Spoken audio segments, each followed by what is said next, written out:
to the podcast button. Yes. Man, I seem really dark for some reason. Hmm. Oh well. Hello, Hi. and welcome to episode number Tasty Babies of OK Podcast with Bad People. That is a relevant number for this episode. I'm CJ, I'm Robert.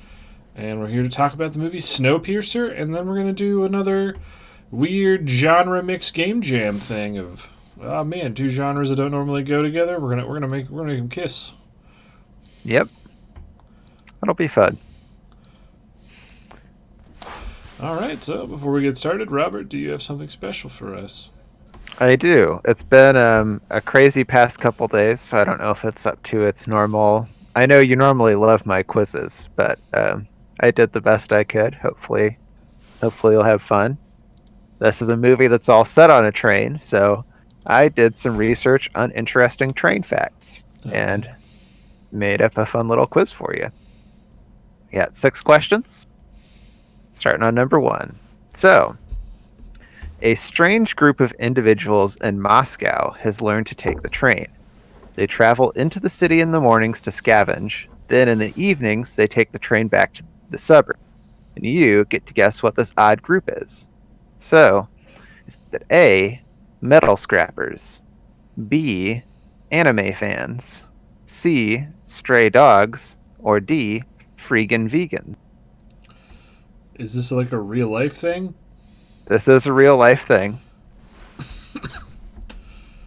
That they go into the city to scavenge and then they go out of the city? Yep. In the morning they go into the city to scavenge, in the evening they leave and they take the train. That little last one sounded weird. That one. What? The freaking vegan or whatever. Nope. It was the stray dogs. Apparently, there are some stray dogs in Moscow who have learned to take the train and will take it into the city to scavenge during the day. Okie doke. Question number 2. In 1896, Auburn ROTC students did something to a train in order to prevent the rival team, which was taking that train, from making it on time to a game in order to secure a victory by default. And you get to guess what they did to the train. So, did they A, grease the rails, B, change the sign so that the town had a different name, C, hire a group of rough-and-tumble vagabonds to stand on the platform and intimidate the other team, or D, sneak onto the train and push the nitrous? I'm going to guess the hiring the rough and tumble people. Nope, they greased the rails. Apparently, the train slid halfway to the next town, and the team was forced to walk 5 miles to the game. The ROTC students counted the match as a 45-0 victory. All right. So, when trains were first introduced to the U.S., there was actually a group of men who believed that women's bodies were not designed to travel in excess of 50 miles per hour. And they had one specific thing that they were afraid would happen. You could guess what that is. They faint. Well, that's one of the options. That's my Were they answer. worried that... Well, are you sure you're locking in? Yes. I'm afraid you were incorrect. Dang. The actual answer, the thing that they were afraid would happen, Orgasms. was that the women's uteruses would come flying out of their bodies. All right. Next question. So, the most popular train service in the United States is Amtrak. As with many modes of public transportation, it is not uncommon for Amtrak trains to run behind schedule. What is unusual is the cause, and you get to guess that cause. So, is it A, Amtrak trains are required to stop for turtles crossing the tracks? B, Amtrak trains have underpowered engines which frequently overheat? C, Amtrak trains are often queued behind freight trains when traveling on certain commercially owned railroads, even if they should have the right-of-way? Or D, Amtrak drivers think it's funny to make their passengers late? The turtle thing. Nope. Oh, man. It's actually the thing about getting queued behind other trains, which is apparently explicitly illegal, but only one violator has been charged in the 50 years that Amtrak has been in business. So it's just like one of those laws that people break all the time and no one does anything about. All right. So, the New York subway still has some cars in regular use which were built in 1964. Ooh. Yeah, they continue to be used because of their superior construction. But when this particular model is taken out of commission, the cars do get used for another purpose. So, are they A, refurbished to make roadside diners? B, converted into low-cost government housing? C, melted down and forged into a broadsword for the Statue of Liberty to strike down America's foes? Or D, sunk in the ocean in order to help form artificial reefs? Sunk in the ocean.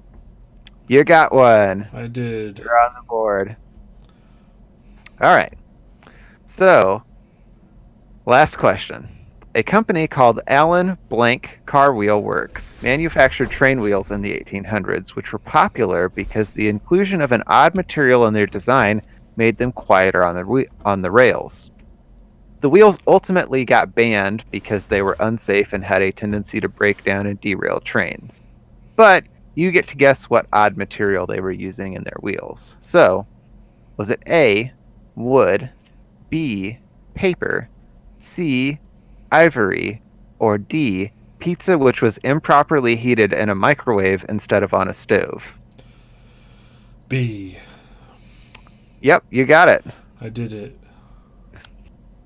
I know, it's not my best quiz, No, but that's fine. I spent like 4.5 hours in a doctor's office yesterday. What happened to your finger?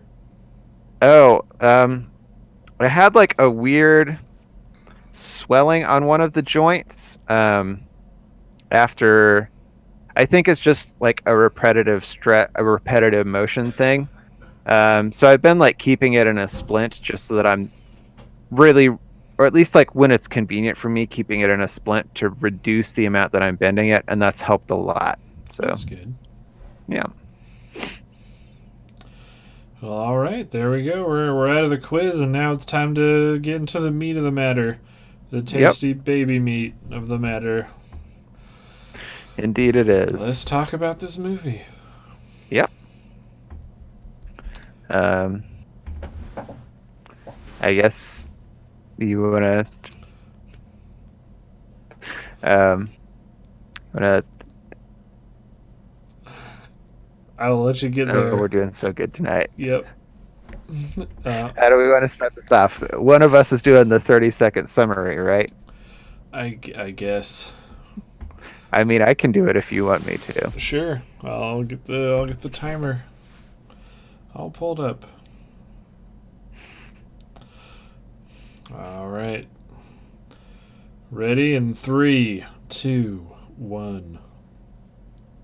In the distant year of 2031, the entirety of the world has been blanketed in snow due to you know what, fuck it. Anyone, all of the remainder of humanity lives on one massive train, and if they leave that train, they'll freeze to death and die. People in the front of the train are fabulously rich, and people kept in the back cars are excruciatingly poor, and the people in the front often abuse them and take advantage of them and use them. And this movie follows a rebellion of the people in the back moving towards the front of the train to try and take control of it and find some sort of equality and justice within the society of the train. All right. How far did I go over there? By a lot, but you also didn't finish the summary of the movie, but that's also fine. I didn't. No, like you didn't Well, like the parts of the summary are like saying like what happens all the way through the movie, I mean, we follow the rebellion through the train. and then like the ending of the movie and such. Yeah, I guess I figured we'd get to that as we talked about it, but Okay. I mean, I guess we can just say it right now. I don't care. Oh man, we're doing really good today. We are. It's the best. Podcast number 1. in America. Yep. But anyway, this was your first time seeing the movie, right? Yes, it was. I had wanted to see it because I watched Parasite with my roommates a couple weeks ago, and I really loved that movie. So I wanted to watch another Bong Joon-ho movie. I will say I liked this a lot. I thought it was a really good movie, but I was also a little bit disappointed because I would say it lacks a lot of the subtlety and nuance that I feel make Parasite better. I guess I was kind of hoping it um, wouldn't be. It's almost like cartoonish how evil the people in the front of the train are. Um, and I guess that, I don't know, that for me made it a little bit more difficult to take seriously. But I mean, overall, I still liked it a lot. I thought it was, I mean, it's still like thematically interesting. The like cinematography of it is gorgeous. Like the train sets are really cool. There's a lot of great action. There's a lot of really beautiful shots in the movie. Um, and like even if some of the sci-fi elements feel kind of dumb, they're also like fun and well, fun is not the right word, but they're interesting and unique enough to really like set this movie apart from anything else I feel like I've watched. All right. Um, Now, what of the sci-fi did you think was dumb? well, so like some of the things that just felt, I guess like a big one is something that we talked about with last week's movie as well, which is that the society that has formed on this train doesn't feel to me like the kind of society that would have formed after only 14 years. Um, or yeah, I get that some of the train babies, people who were born on the train, like it makes sense that they'd be kind of weird and warped, but like a lot of the main characters in this movie are people who were alive when the world was still a normal place in 2014, and like many of them had even lived the majority of their life off of the train, and it just seems really weird that they are ready to devote themselves so wholeheartedly to the idea that the engine of the train is like a sacred godlike thing, and the kind of religious fervor that they have for their society just felt odd and kind of unearned to me. All right. But yeah, I don't know. You had, this was not your first time seeing it, correct? Nope. I watched it once before with my parents. I liked it. They did not like it. Yeah, it's not really a parents movie. Yeah. I mean, yeah, it's not fair. I'm sure someone's parents liked this movie. Yeah, but I don't know. Like, I don't think this is a movie. I don't know. My dad, I think, would like this movie. My mom would be 100% out. But My parents just didn't like that Chris Evans, who had played Captain America, was doing bad things, mm, such as eating babies. that is a thing that he did, But which gets revealed kind of at the end of the movie. I don't know. I think it's a really interesting twist in the movie, like the reveal of just how dark his past is. Um, yeah, I don't know.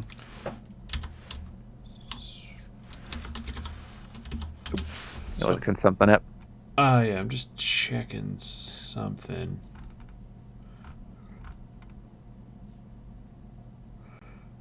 Huh.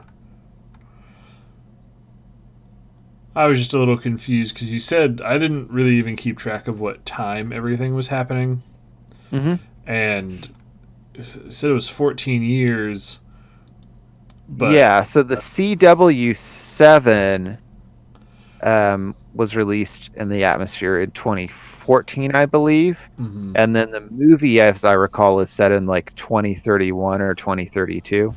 Yeah, I just was confused because I thought in the scene when he was talking about the baby he was going to eat, he said he was going to eat Edgar, Yeah, and that he would did make. say that, which, yeah, now that I think about that, does not make a lot of sense. I don't think Edgar was 14 years old in this movie. Yeah. So that, I don't know. I thought they'd Because like. those dates are what the movie says, right? I don't Like, I'm not remember. crazy. I'm pretty I just sure. Googled a thing and someone's Pinterest had like a diagram of the thing and it said released in 2013 and then in 2032 Curtis reaches the engine. So I was like, all right. Yeah, I mean, I think that's the same as like what I was saying, the CW7's released in Yep. 2013. Yeah. So that timeline does not hold up. All right, let's move on to Or talk about game jams. All right. Edgar has Benjamin Button disease. Yes. Um, But no, I really thought this was a cool movie. It, when the first time I watched it, I really wasn't thinking about what it was trying to say, like with all of its stuff. Though I hmm, think it's a movie that is very relevant now yeah. with the growing wage disparity in America and really in the rest of the world. Yep. But no, I just really remember the scenes that stuck out in my head. Like the thing I always remember from this movie, I think of Snowpiercer, is because the way he delivers the line, which it's not supposed to be funny, but always makes me chuckle, is when he's like, "And I know that babies taste best." Like I don't know why. Like it's his inflection and everything just is Yeah. is weird. It's like it's a little melodramatic, I guess. But that, and then the scene at the beginning where that dude gets his arm frozen off, which I'm really confused by that again. Because if it's so Yeah. cold that if his hand like froze solid in less than a minute, Hmm. how unless it's just it was happened to be in that pocket where they were, how could there be life anywhere? Yeah, because there's a reveal at the very end of the movie where the train has been derailed and the two survivors that we know of walk outside. And I guess now it's warm enough for them to be outside, even though it's only been like a couple of days tops. Um, and then while they're out there, they see a polar bear. Um, Which, I mean, I guess like maybe if you're on a train and it's moving, then you add wind chill into the equation. I don't really know a lot about how physics works and if wind chill would freeze an arm into a block of ice, but I mean, it was a really cool visual. It just like by the end of the yeah, movie, I for was just sure. like, wait a minute. Uh, yeah. I really don't know what to talk about with this movie. I'm so tired. Um, yeah, it's one of those weeks, I It's guess. one of those weeks. So yeah, if you just kind of want to talk about what you thought, I'll chime in every now and then. I don't really have any big revelations or anything to talk about, other than Sure. uh, how mad would you be if you found out your gummy delicious snack rations were made out of roaches? I mean, I so that scene actually was something that I thought about a little because I think I may have had this conversation with you before that like I wouldn't mind eating bugs as long as they're processed in some way so that they don't look like bugs. Um, like I think, and especially if you're in a situation like this train that they're all living on, and you need to be able to feed everyone. Um, Making food out of roaches would be an incredibly efficient way to do that. Um, so like I don't know, that didn't really bother me as much. Yeah, like And they. especially like Hi, Ruben Plays. Hey. Especially since Oh, ooh, and a ban. I'm assuming we want a full ban on that. sure.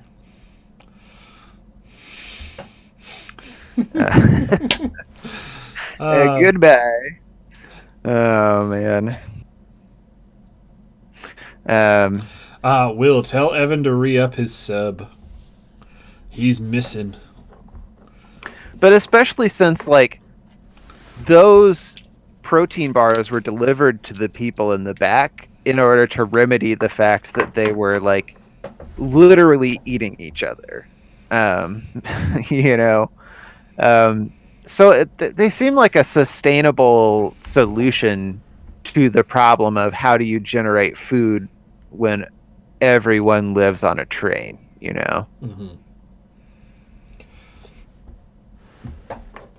But if they didn't tell you it was roaches and then you found out it was roaches.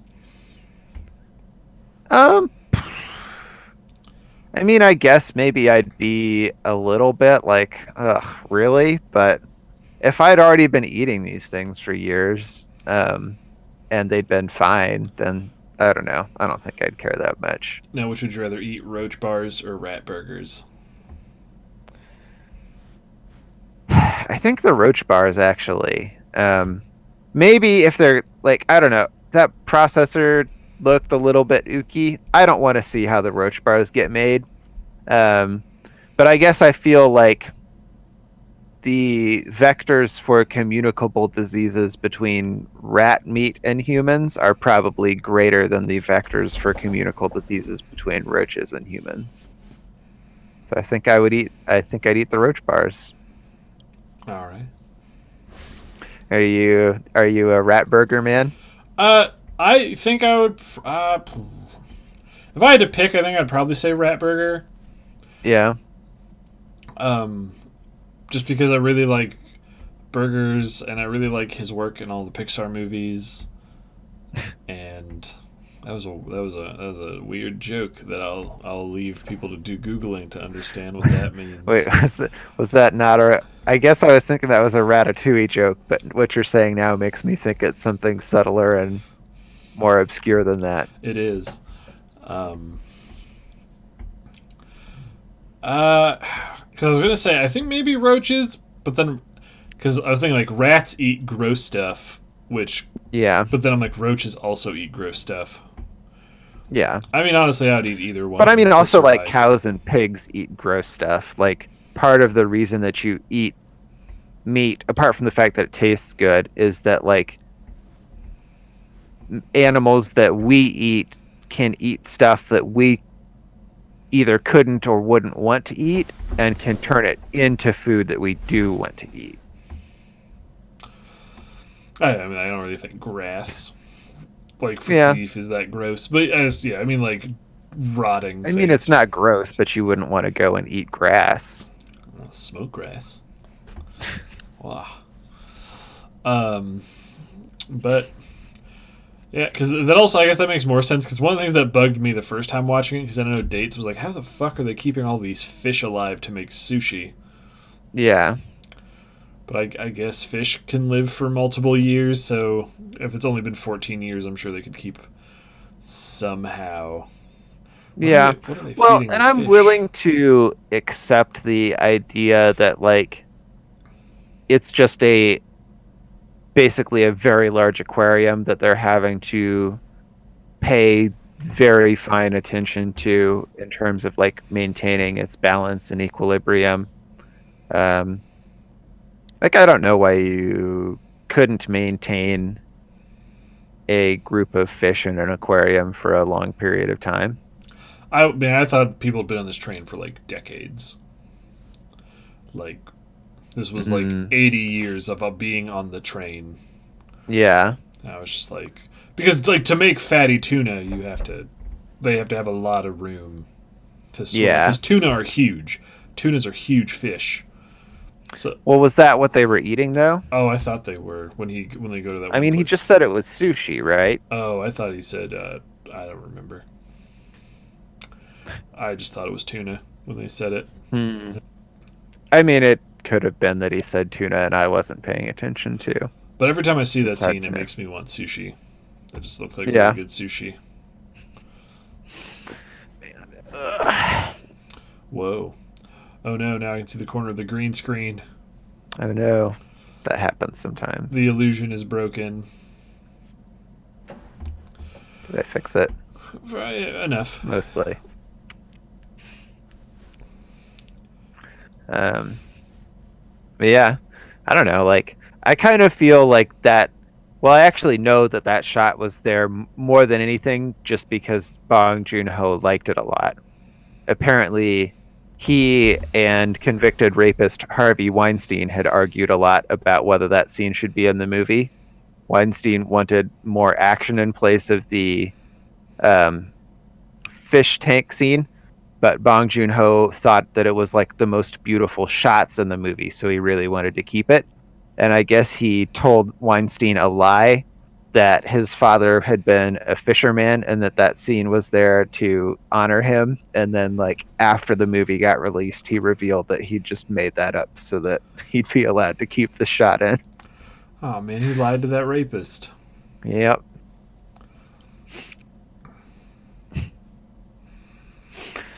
That he did, and I'm okay with that. Oh boy. Um, but yeah, so like, there's that car. I don't know. They pass through. I feel like there have to be a lot of cars that they passed through that we didn't see, right? Because if we see every car that they passed through on that train, then that train makes like even less sense. Um, like, did we pass through any cars that we saw on camera that were like the sleeping bunks of the rich people? I don't think so. Yeah. Well, once you're so Um, rich, you don't have to sleep anymore. I guess that's true. You can just get high off of Krona. Was that it? The explosive drug. Kronol. Yeah. Yeah. Um, I don't actually know what the effects of Kronol are, other than that it makes you hallucinate, apparently. But maybe it keeps you up too. I just know that this movie would be William's nightmare of being Being, trapped inside in the winter all the time, every day. yeah. I guess like something that, or a thought that I've been trying to work my way to in criticizing some of the like sci-fi elements of this movie and like attempts to establish it as a potentially real world is that I actually feel like the movie would have worked a lot better for me if they just start on the train. There's no explanation whatsoever of why the train exists, why everyone's on it. Um, you just have kind of like the statement that you can't leave the train because it's so cold outside that you'll die if you go out. And then you let the train be just like completely metaphorical, you know. But that probably would have been like way too artsy to ever make it through a Hollywood studio. So But not I'm Robert just Studio. not, yeah, through the Robert studio, you make the shit out of that artsy, pretentious movie. Um,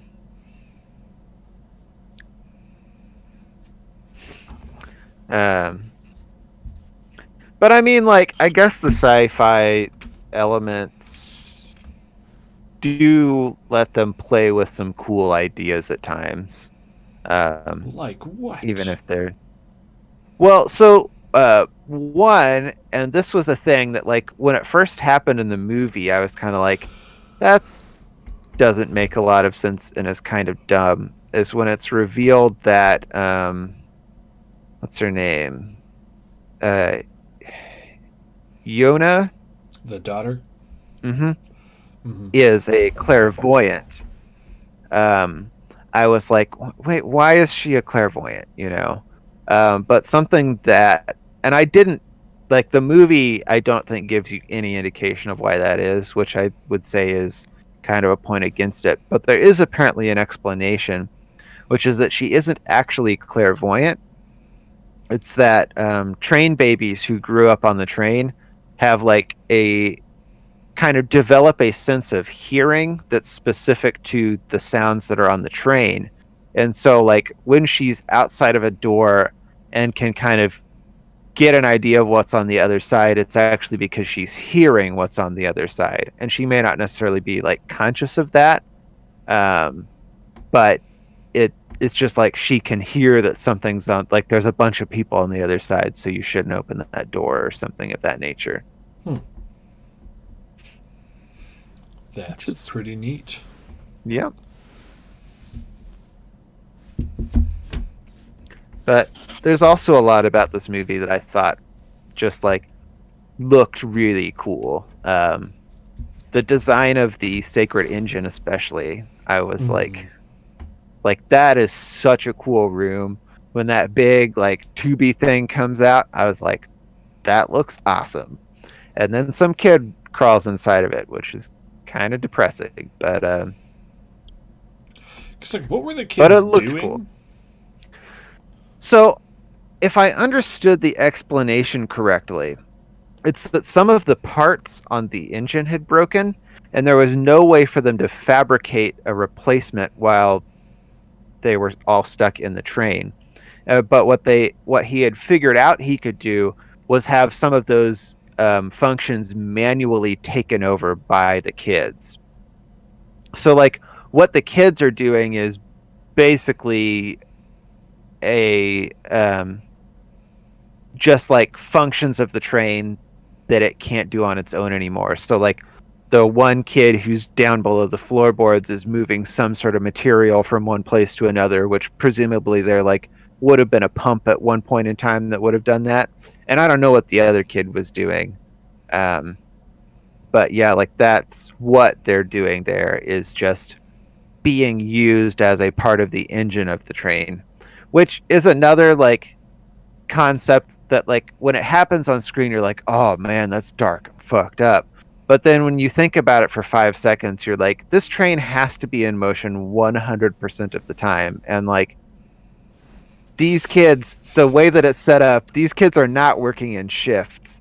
They are just living their all of their time is doing that thing. Like those kids die after a couple days.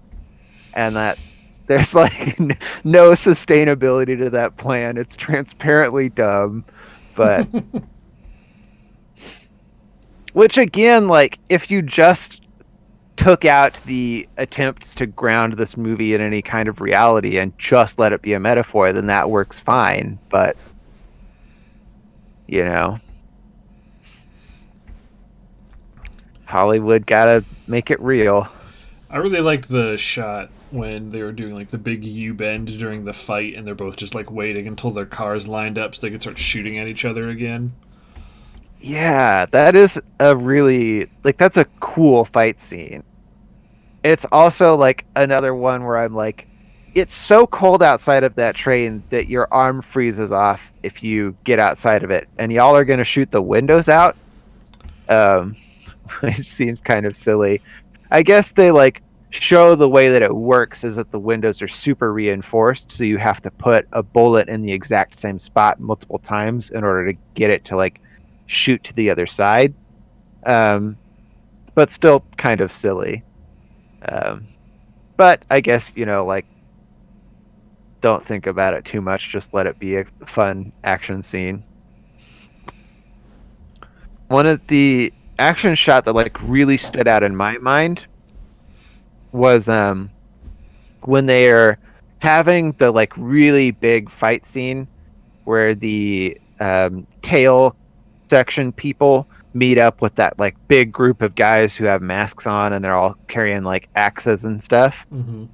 And they are having that fight, and then they turn the lights out on the train because they're going to go into a tunnel, and all of the axe guys, for some reason, they had thought ahead to put a bunch of night vision goggles on this train. Um, anyways, they have those for whatever reason, and so like they can see in the dark, but the other people can't. And there's these like moments in that fight scene before the fire shows up, where like little slivers of light will get through the windows and just like highlight tiny moments of action, which I thought was a really cool shot. It actually reminded me a lot of what was the first movie we watched? Equilibrium. Yeah, Oh yeah. Equilibrium, the like fight scene from the start of that, but I feel like this one was better shot. Where like it's playing with limiting the amount of light that you have so that you only get these really brief moments of highlighted action. It was cool. It was. Um, let's see. So another scene that I thought was like interesting, if also really silly, was the scene where they go through the like classroom car, Mm-hmm.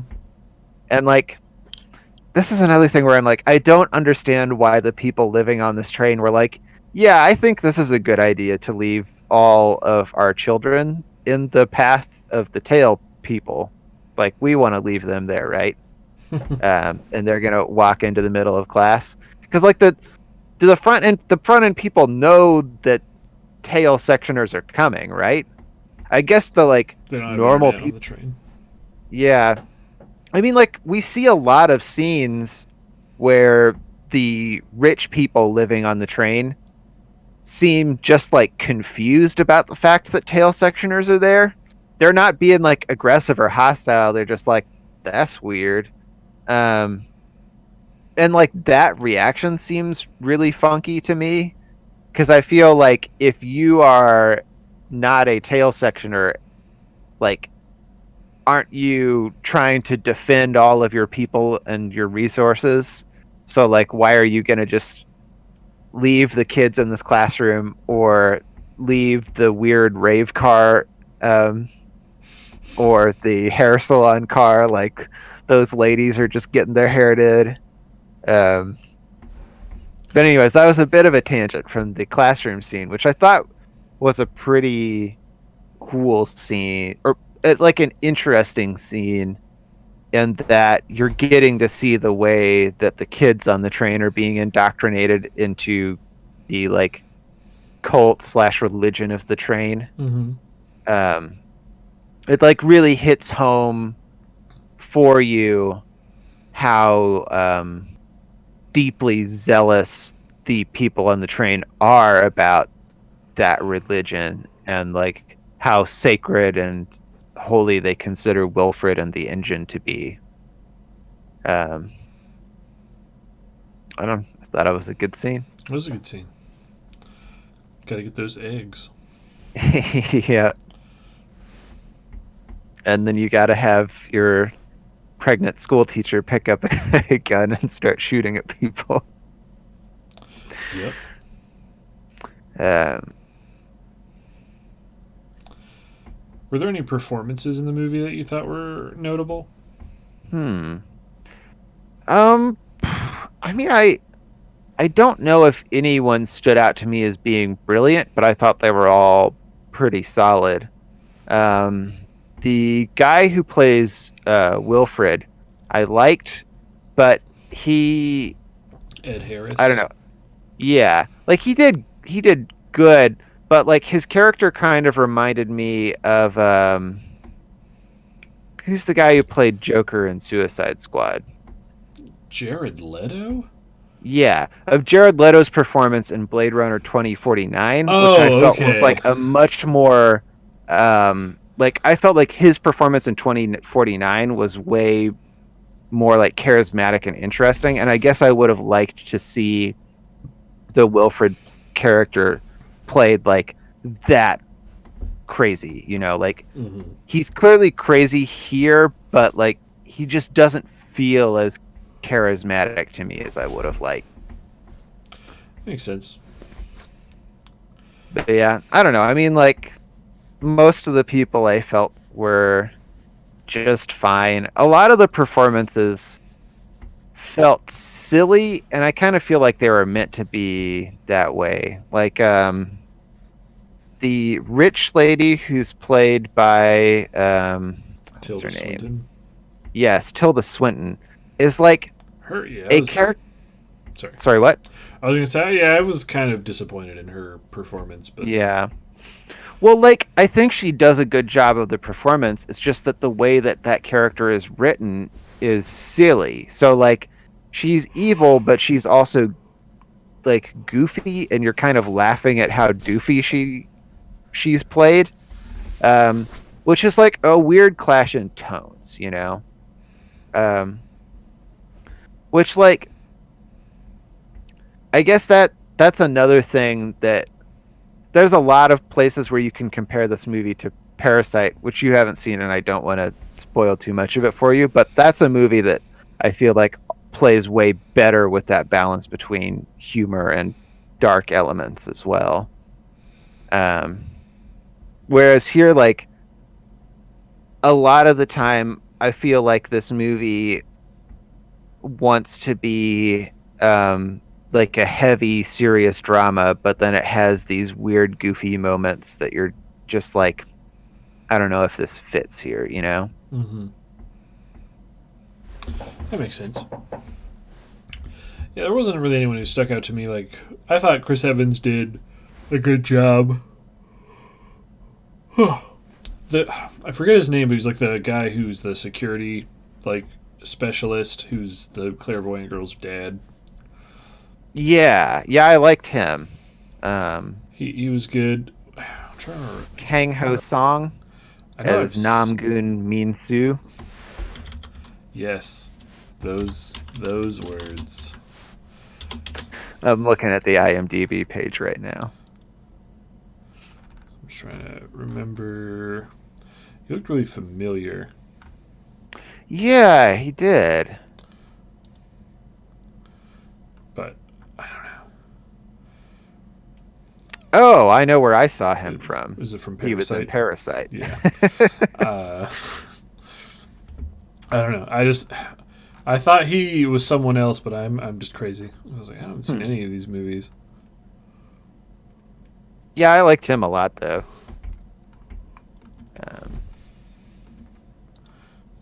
Sympathy for Mr. Vengeance.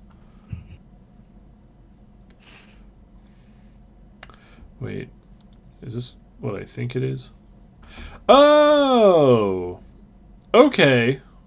Maybe I did You see figured him it in. out? Yeah, I think I saw him in the because I think I actually saw some of Sympathy for Mr. Vengeance because in one of our film classes we watched all of Old Boy, but we watched a bit of the other two movies from the Vengeance trilogy, and he's in the first one. Gotcha. Oh, he's also in The Host, so I've seen him in that too. It's like a trilogy. I didn't realize that Old Boy was part of a trilogy. It's not really a trilogy of like these characters. It's like a thematic trilogy, but they all star, I believe, that dude who is the Old Boy, but he plays Gotcha. I think he plays like a hero, a side character, and then the villain in one of them. Gotcha. So it's like John Carpenter's Apocalypse trilogy. Sure, I don't know what that is, but It's The Thing, Mouth of Madness, and Prince of Darkness. oh, okay. Where they're like all movies that are about the end of the world, but there's nothing about the like plots or characters that are related in any way. Is The Thing about the end of the world? Well, I think it maybe not about the end of the world so much as like about a threat which could potentially end the world. Gotcha. Like because like in The Thing, if the thing gets out of Antarctica, like the world is done for, right? Is it? Like, I'm not trying to be like I'm just. I haven't been so long since I've seen that movie because it doesn't multiply, does it? It does, yeah. Oh, okay. When it like takes over new people, it like moves through the different members of that crew, and there's like times where there's multiple people who are the thing. At least that's my recollection of it. It's been so long. I thought it would just would kill them and maybe eat them or something, but there was only just one of them the whole time. Because if there's only just one thing, they could kill it. I think it's almost more like a weird parasite thing, and so like the monsters that you see are the like mutated remnants of what the thing has gotten into. Okay. Yeah, then if that's the case, then it would probably fuck up the world. Yeah. But how I had always remembered the movie is that it was just one monster. So I'm like, it could kill a bunch of people, but if it got out of there, we would just kill it eventually. But anyway, back to the movie that's not the thing, but also takes place where there's a lot of snow. That is true. And is about the end of the world. Or is it about the beginning of the world? That is a question. It's not. The polar bear eats those kids. I mean, yeah, that's very much a possibility. I don't know, like... That is the first thing my dad said when the movie ended. That would have been such a dark note. Like, it would be like that, like, joke that you'll see in shows sometimes where, like, someone will have a baby bird that they've saved and they, like... Throw it out the window and just... Yeah, then it gets immediately eaten by a hawk or something. Yeah, or they like release like the rabbit out into the wild and it's like squash. Yeah. Like, no. Oh man. That would have been a real dark note. Like, I feel like the polar bear works as a symbol of hope, but again, like as a thing that fits in that world and makes any sense, it does not. Like, what has that polar bear been eating? Does that mean that there's also fish alive somewhere? Because that's what polar bears normally eat, right? I mean, that makes sense that fish should be alive because fish can exist really deep under the water. Unless the oceans froze over, which, if the entire oceans froze over, whatever was keeping that train going would freeze. It'd be like in the day after tomorrow, when it gets so cold all of the fuel and everything freezes. And just... Well, I guess I'm willing to accept that there's some kind of like weird sci-fi thing that I don't know. I mean, like, I guess because of the polar bear's existence, we know that the text at the start of the movie lied to us, because like the movie starts by telling you like the whole world was wiped out, was frozen solid by CW7, and all life is dead except for the people who were on this train. Why was there only one train? I mean, I guess like they explained that the train was like a weird pet project of Wilford, right? Like, people laughed at him for making it because what he had wanted to do was make this one massive train that would circle the entire globe and whose journey would like go around that globe once every year. So that's why, like, every time they cross the Ekaterina Bridge, that's their new year. I don't know why they picked the Ekaterina Bridge for that. It seems like a weird landmark to have picked as the start of the year. The bridge that maybe is going to knock the train off the rails and kill everyone, but like, why were people on the train? Yeah, I mean, that's another good question. I feel like what the movie wants, I guess, like, I would headcanon it by saying that the process of the world freezing maybe happens like not instantly, and so people who were near the train at the time that things started freezing, if they were rich enough, could like pay to get on, and then like the people who couldn't really pay to get on all get shoved in the tail end. And then like they explain in the movie that the reason the train was built the way that it was because Wilford wanted it to be self-sustaining and able to run like forever, and be able to like have a balanced ecosystem on it, which is like another silly, like, where did he get the money for this world-spanning train that everyone made fun of him for? Um, That's the thing that I was thinking of, is that, like, Jeff Bezos has a lot of money, so like he has the most money, but there are people who also have a shitload of money. So if they knew yeah. this sort of thing was happening, someone also had like a boat that is self-sustaining somewhere. Hmm. So Yeah. I mean, like, if if if they had been developed as a response to the CW7, then I could see that being the case. But I feel like the implication of the movie is that the CW7 moves too fast for that to be a thing that could have happened. Um, like, I think it was that the existence of the train was kind of dumb luck because it had been made by this one weird crazy guy who was super into trains. well, that's what I mean, is like what there had, I don't know, maybe I There had to have also been a weird crazy guy who had a or super self-sustaining boat. another like crazy underground bunker that's heated by geothermal energy. Because Yeah. if the ending of the movie is it's just these two kids, cool, society is still fucked.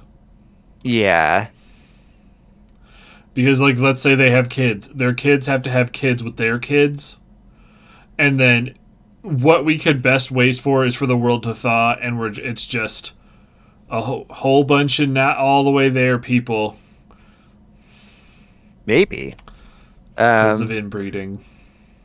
it's sort of funny, like, while we've been talking about this, I've been thinking a lot about some of Vonnegut's books because he has, like, played with some similar ideas. The CW7 is actually very similar to something called Ice 9 that was in my favorite Vonnegut book, Cat's Cradle. But more relevant to this was a book that he wrote called Galapagos, which is about um, it's set in a world where basically the entirety of the population gets hit by this weird super virus that makes it so that they're all sterile. And the only people who don't get hit are these people who are on this cruise ship that was like sort of a disaster, so no one was on it in the first place. And the cruise ship crash landed on this island in the Galapagos that was like abandoned and no one goes to it. And like the story follows the future generations that are sprung from that tiny gene pool and the kind of like rapid evolution that they undergo um, as in order to like fit into that new kind of world, um, which is, I don't know, interesting. Like, that's a place you could maybe headcanon this movie going, although I don't think it's what the movie wants to imply is going to happen. But like, you could write that ending onto this movie where like you look 100 years into the future and like what humanity is now is kind of almost unrecognizable because they've evolved to fit this new sort of environment. I guess, but like if it's just those two people, there's not enough time and people to lose to natural selection for there to be people in 100 years.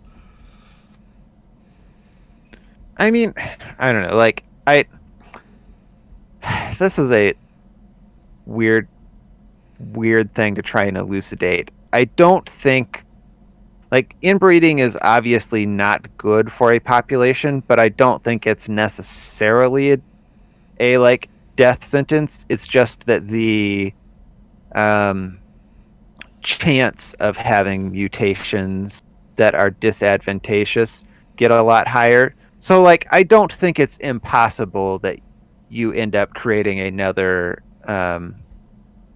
genetic pool that's like broad enough over time. It's just that there are some huge risks along the way that that's not going to work out.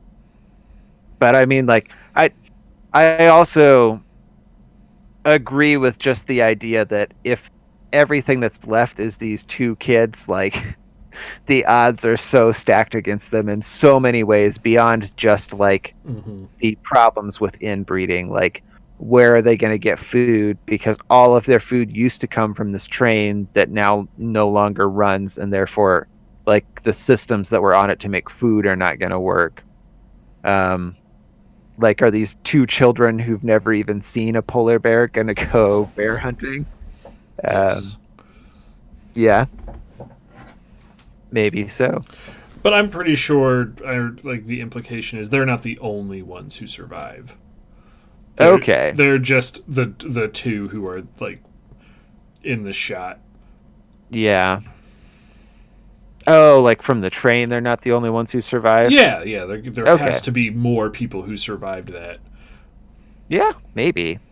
It was Um, not a horrific crash that would kill thousands of people on that train. Like there's at hmm, least 10 other people alive in that train somewhere, unless all of them got flung into the gears and got crushed like that one guy did. yeah. Yeah. Yeah, I mean, I think like even with a whole 10 people, that's Yeah. still not great odds, but No. again, like it's another place where I feel like this movie works much better metaphorically than it does considered with any amount of logical criticism. Um, but But what are you gonna do? I don't know. So do you have anything else to say before we move on to trivia? Um, no, I don't think so. I don't really have a lot of trivia for this one. All right. I think I worked in what I had already. That's fine. If we Um, want to move on to the next part, we've been going for an hour. So, sure. all right, I'm gonna move Oh, into. do we want to rate this movie before we move on, though? Uh, I give it 4 tasty babies out of 5. Okay, yeah, I was gonna give it an 8 out of 10. So, They're almost like the same number. Oh, yep, an 8 tasty babies out of 10, just to make sure that the metrics convert properly. yes. For when people go back and watch this on YouTube, they're gonna be like, "But what? But how many babies are we gonna eat?" All right, let's move into the video game portion for a little bit. All right. And oh man, we were going to talk about slamming different genres together to make new games. But before that, one thing I wanted to mention is, do you see that Platinum Games announced that they're going to be publishing and developing their own game next? Oh, really? Did Yep. they say anything about what it's about? I'm sure it shows like a person and a dog, Hmm. and I'm just like, oh man, Platinum Games. Platinum, cut that shit out and make Bayonetta 3 for me now. No, you're getting a remake of, well, not a remake, a remaster. Well, I guess, yeah, it'd be a remaster of Wonderful 101, and you're gonna like it. Mm, I don't want that as much. Well, it's coming. Well, cancel it and make Bayonetta 3, because It's, that's what I want. it's never coming.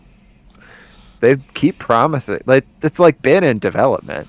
I I don't know. It was supposed to come out this year and then it got delayed. Well, last year actually, and then got delayed. People are hoping we'll get the release date this year. They have to save something for E3 before that show collapses underneath its own weight. Yeah. Oh, I don't know. Aren't a couple of places coming back to E3 this year? I thought I heard Nintendo was planning to show up this year. No, Nintendo is not showing up. Okay. More people, from what I've heard, more people are leaving. Hmm. Because they can just do their own. Yeah, I guess Nintendo has Nintendo Direct now, so like, why would they bother with Yeah, E3? but yeah, Sony's not coming back, and then some other person's not going. Me? Was that the other person? Yes. I've also never gone, so. I got to go in a sense where my friend went and then was just streaming it from his phone Hmm. live, and I was like, oh man, the show floor looks cool. And I got to like watch for like an hour before I had to go do other stuff. Yeah. But so what you got, Robert? What you got? All right. So this definitely isn't my most fleshed out idea of the game jam ideas that I've brought before. But so as you know, I've been playing a lot of Slay the Spire. I defeated the heart today. Um, I actually I didn't know you were playing a lot of that. I thought you were just kind of playing it until you were like, I slayed the heart today. And I was like, oh, damn. yeah, no, like because I think Will sent me that humble bundle like last week, right? Yes. Yeah, and I have like over 40 hours in that game now. All right. Um, yeah, I liked that game a lot. Glad you liked it. Um, sorry, what? I said, I'm glad you liked it. Yep. Um, but anyways, so I like card games a lot. That game is already a mashup of two genres, of roguelite and of card games. But a third genre that I wanted to mash in there, because I also really like this genre of games, is match three puzzle games. Um, so my idea for the game was a match three puzzle game where you'd have mechanics that affect the match three in sort of a similar way to the mechanics in Puzzle and Dragons. If I don't know if you actually played that, but at least some of your roommates did, right? Yeah, I don't really know anything about it other than that Evan and Daniel played it. Yeah, so like it's a match three game, but as you're playing, your like units at the bottom of the screen that you've brought with you have powers that'll charge up, and those powers can affect the board or like just deal damage to the enemy or do various other stuff or like multiply the score you're getting from the board, that kind of thing. And I liked the idea that you would take out the characters at the bottom and the gacha element, and instead you could try and do a Slay the Spire style game where you have cards that you're getting that, but instead of the cards directly doing damage or like affecting an enemy or something, the Mm-hmm. cards are having an effect on the board state of the match three game, and then like there's my thought for this game was that the enemy of the game is sort of a like Borg like nebulous thing, and so you could design the match three pieces to have kind of that like weird alien robot-y feel. Um, and like as you're matching them together, you're defeating whatever similar to but legally distinct from a Borg type enemy you're fighting. Um, and then like in the process of that, you would have cards that you would get. Maybe like every time that you do that, you move the board, you could draw a card or something. Mm-hmm.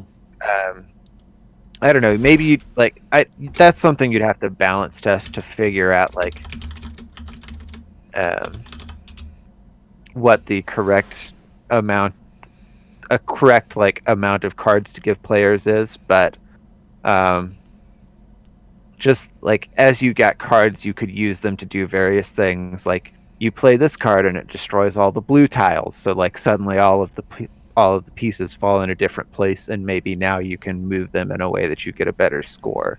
Mm-hmm. Or like you play this one and now you get to move two times before the board state changes. And then you'd have it set up so that like a mechanic that I've seen some match three games do that I like a lot is where there's just a countdown timer. And so like you have a limited number of times that you can change the board state, but then depending on like what moves you make or what score you get, you can increase that timer so that you have more time to keep changing things. Hmm. Um, so kind of like playing with all of those mechanics in one place, you could make a game that a Robert would be very, very into. That sounds like a Robert game. Yeah, so I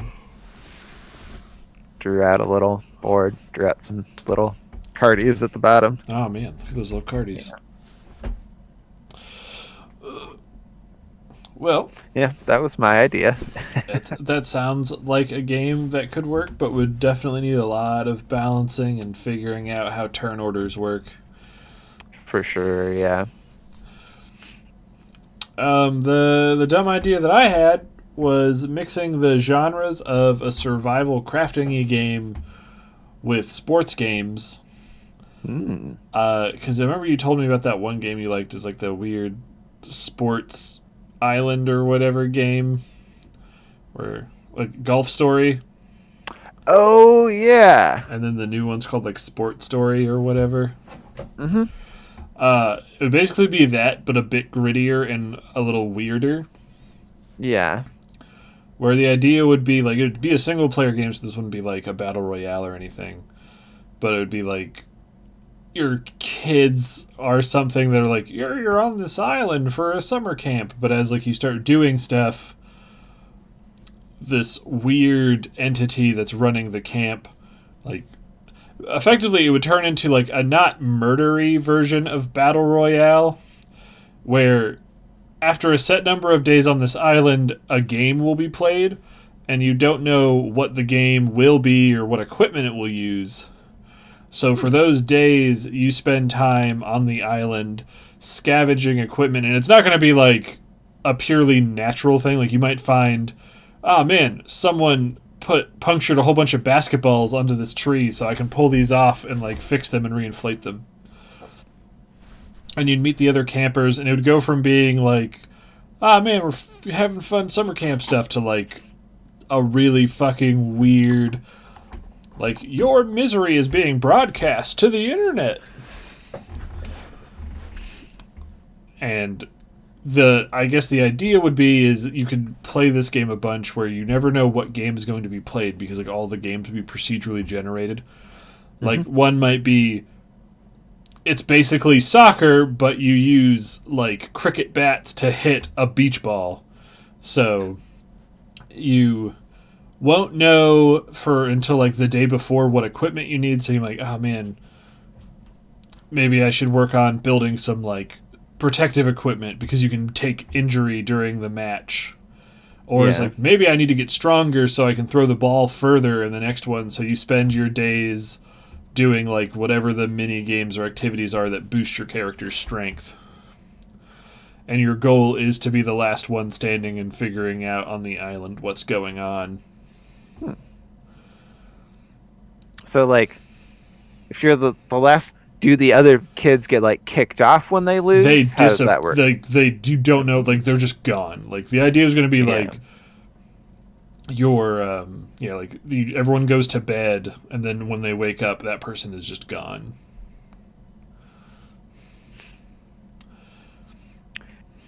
Okay, so like, is it just the first person who loses is gone, or is it like everyone who is playing the game? Everyone, like it's getting everyone. Like fewer and fewer people as it's going. So are they all like team games then? Some of them would be like free for all. Some would be like your team's this, because that would be like the other thing is you don't want to fuck with certain people because you might be on a team with them. Yeah. And if they like hate you, because I guess the thing would be is like this game would have to, for it to work how I want it to, there would have to be a lot of procedural generation. Like all the people on the thing might be the same. Like it's always you, Jimmy, who's really into like equestrian and he likes to do rap battles and whatever. But on the third day of the event, it's not guaranteed you're always going to have Jimmy on your team. Yeah. So it's like part dating simulator, friend maker as well. So they would kind of have personalities on the level of like the characters in Stardew Valley. I never played it, so I don't know. Well, they all have like different likes and dislikes, so there's like things that you can do that will make them like you more or dislike you more. And I'm imagining on this island it's the same thing where like the different characters all have that, and then like every time that you're playing this game, people get to know those characters? Or is it a thing where like if you lose and then start a new game, do those characters' personalities get changed? I didn't really think that far ahead. I thought basically they'd be the same characters every time. Okay, I mean, I like that.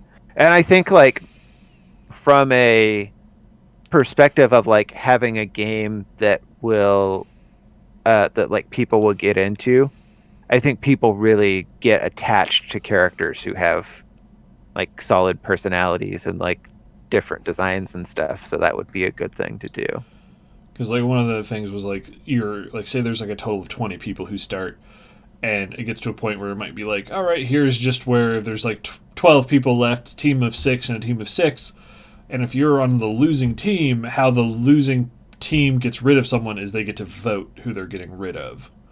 So Oh, you want okay. as many people on that team to like you.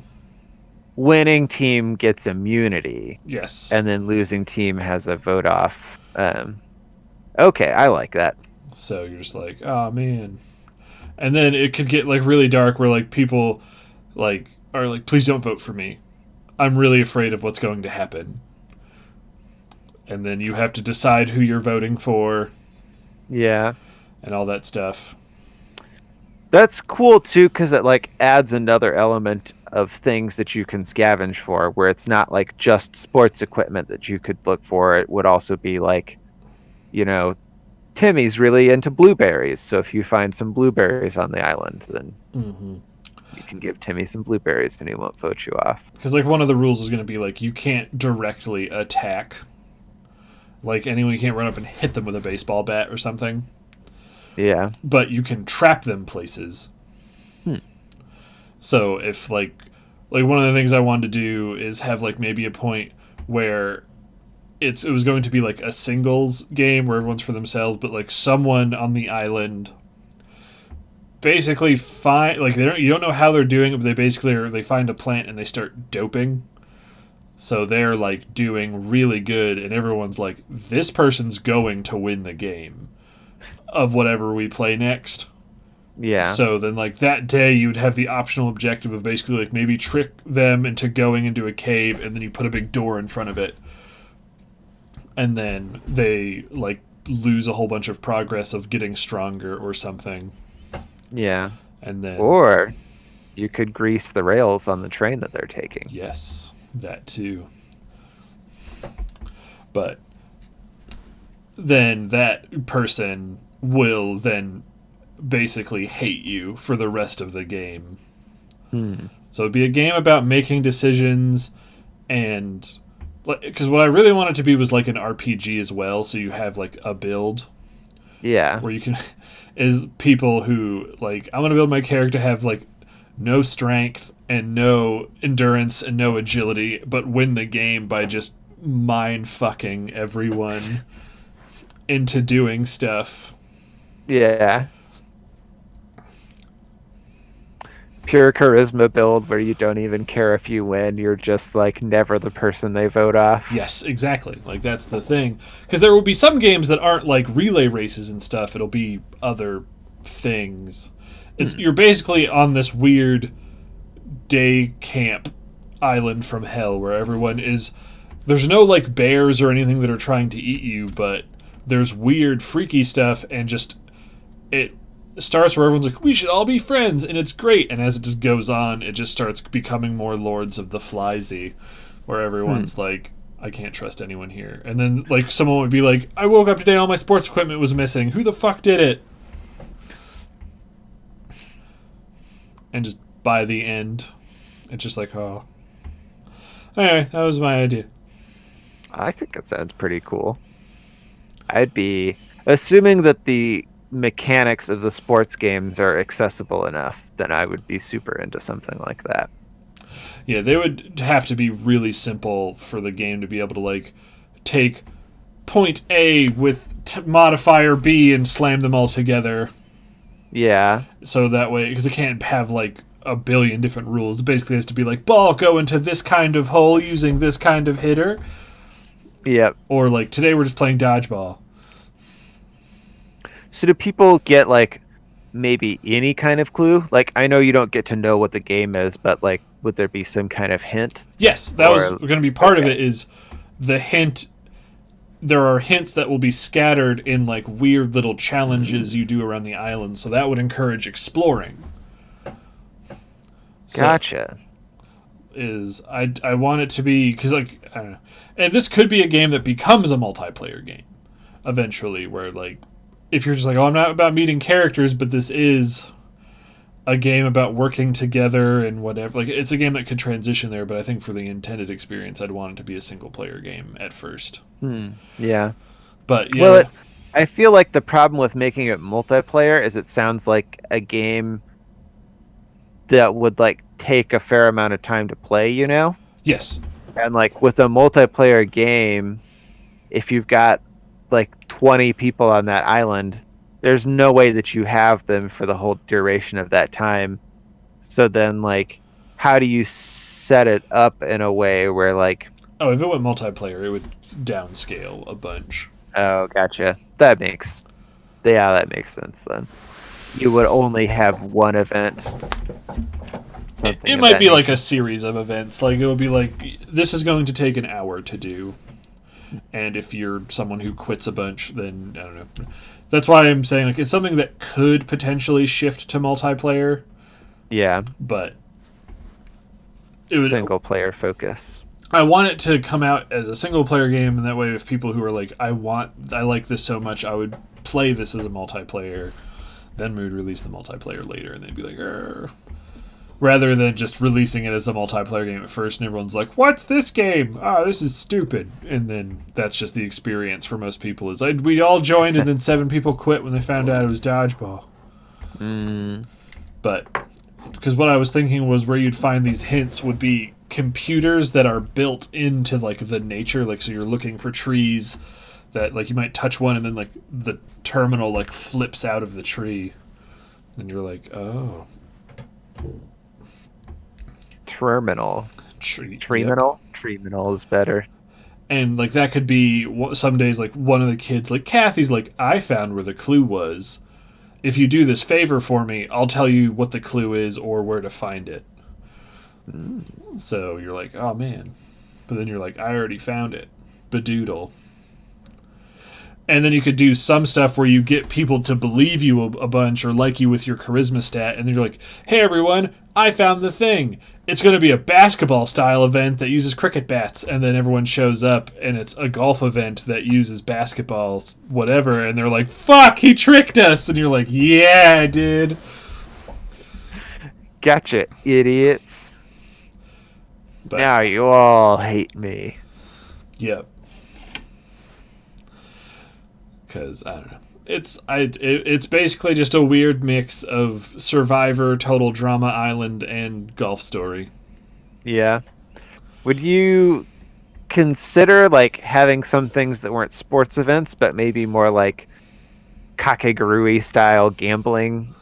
Yeah, like that's what I was saying. Is they don't always have to be like active, like running around and doing stuff, because that would. Cool. Yeah, it was. Some of it would just be like games. Yeah. It's pretty dope then. But, yeah. Well, I would play your game. Yay. But alright, did you have another one or anything? I didn't. No, I didn't either. Alright, because that's fine. We've been going for almost an hour and a half, so I'm fine with winding it down. Yeah. Since I picked the movie last, wait, did it? Well, No, I picked our last movie. It's your turn. I was gonna say I feel like I've distracted us a couple times now from Shawshank. If you wanted to do Shawshank, we could do that. But if you had something else in mind, we could. I'm trying to think. I thought I had one the other day that I was like, yeah, because I don't want my next movie that I pick to just also be like a movie like Demolition Man, but I think is actually a better movie that has more stuff to talk about. Because one I'd like to watch is Last Action Hero. All right. Which is an Arnold Schwarzenegger movie that is to give kind of like a broad overview without giving away spoilers because it happens right away. It's a movie about Arnold Schwarzenegger movies where a character from an Arnold Schwarzenegger movie through weird magic technology becomes real and comes into the real world and is having to come with terms to the fact that he's not real and that Arnold Schwarzenegger is an actor. but there's a lot of action and weird stuff. And like the line that made me laugh, like when we were watching the Demolition Man, when he's like, "Oh man, Arnold Schwarzenegger's president? That's crazy." Is because of weird stuff that starts happening in his event, like Sylvester Stallone starts like taking over for Arnold Schwarzenegger roles. And it's a weird movie that if you've seen all those old 80s action movies, it's like, oh man. It also has a fair bit almost of like Who Framed Roger Rabbit in it. But I really like it. I think it's my favorite Arnold Schwarzenegger movie because it's not trying Give it a watch. Okay, cool. Any topic for games that you want to talk about? I know I had one, but it's just like slipped my mind. The one that I had, which I'm like, I can't remember if we did this one, was just, it'd be more game jammy stuff, because I don't know, I like doing this more than our normal, like, what do you feel about co-op in games? And then we just mention, I liked that time in this game was co-op, was another game jam idea of building our perfect Fallout game. Since I'm playing Fallout right now, I was just like, huh. But okay, so like specifically a Fallout, like we're making like a game I'm making in the Fallout 5 and I get to pick exactly all the details of it. Okay. Is that an okay, let's do it, or like an okay? Yeah, let's do it. All right. There, we did it. We solved the puzzles. So we're going to watch, oh man, it's just going to be a fun time next week. No babies are going to get eaten. I mean, not in the movie. Not in the movie. Not in the movie. But maybe on the podcast. Maybe on the podcast. But anyway, so yeah, we'll see you guys tomorrow. I'm just going to basically just be super streaming Fallout 3. I'm not sure when I'm going to start, though, because first I have a doctor's appointment, and then I have to do some stuff with taxes. So probably be starting in like the middle afternoon and then just going. So I don't know who I'm saying this to. It's just you and it's just me, you, and Will here. But anyway, yeah. So we'll see you guys next time. Bye. Bye.